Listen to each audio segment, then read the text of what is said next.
right? And the big question is, one question that I'd always wanted to know, because this is where you got to start it. You got to start from the beginning with race and who you is. And one thing that I always wanted to know as a child was, where did all the races come from?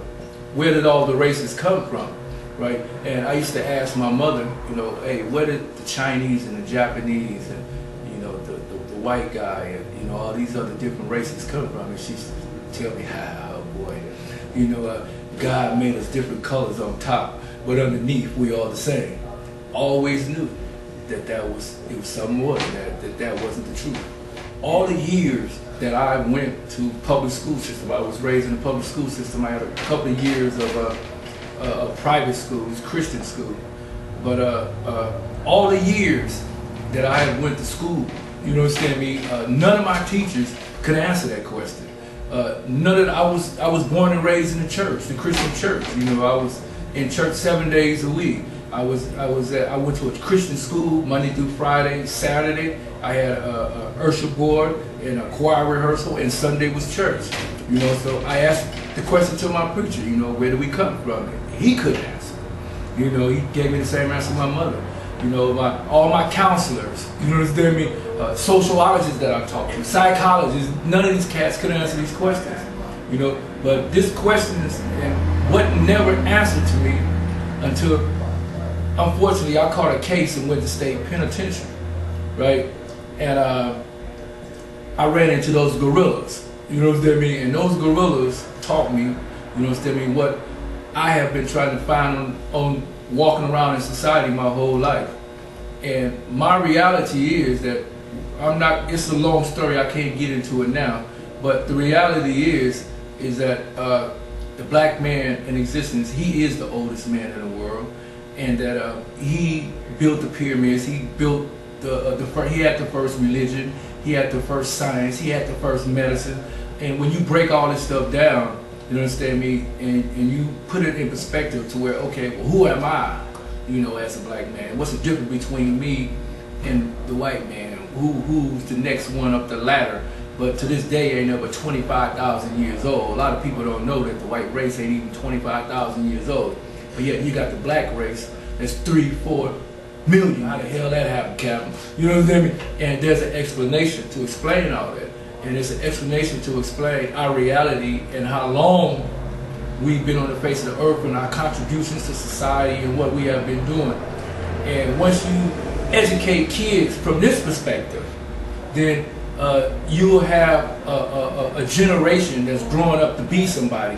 Just like when I was a kid, you know, I was into games when I grew up, but I didn't know nothing about Shaka Zulu. I didn't know nothing about King Tut. If somebody would have told me that there was a boy 12 years old that ran the whole empire, you know, his name was 12 years old, his name was King Tut, I probably would have had more emphasis on who I am as a black kid, you know what I mean, and black reality as in general. But I was deprived of all these, just like my sisters, if they would have known who Queen Hatshepsut was, you know what I mean, or who Nefertiti was, you know what I mean, or who Queen Nzinga. A lot of people don't know about Queen Nzinga. 17 years old, you know what I mean, she was a general, you know what I mean, in the military, leading grown men to battle, thousands of men to battle, and she never lost a battle.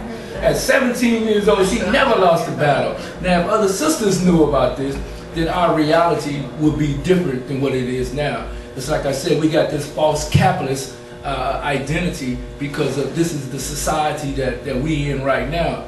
And this is the society that leads to our death. This is what leads to black genocide. This is what the reason why come all these drugs are being pushed up in our community, all these prisons are being, it's because it's either for us to either deal with their reality, you know what I mean, or accept this false reality.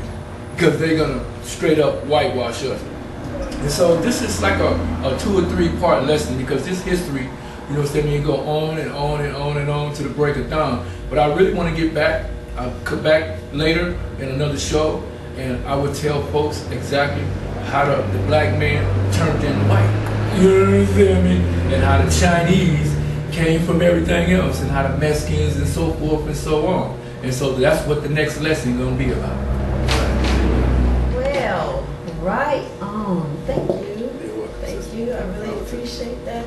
And, you know, I just really give thanks to the Most High for having an opportunity to learn about our history from a real brother. We give thanks and praise for your continued commitment, the time and energy that you expend in servitude to your people in our community for the upliftment of our people and the improvement of our quality of life. And this is one brother that lives it. So, and that's about being the truth, the way, the truth, and the life.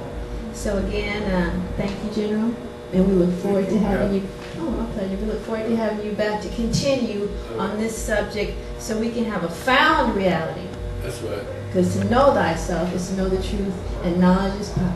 That's right. Thank you again, and thank you for tuning in to another episode of True News that you can use interviews. And we got Soul here.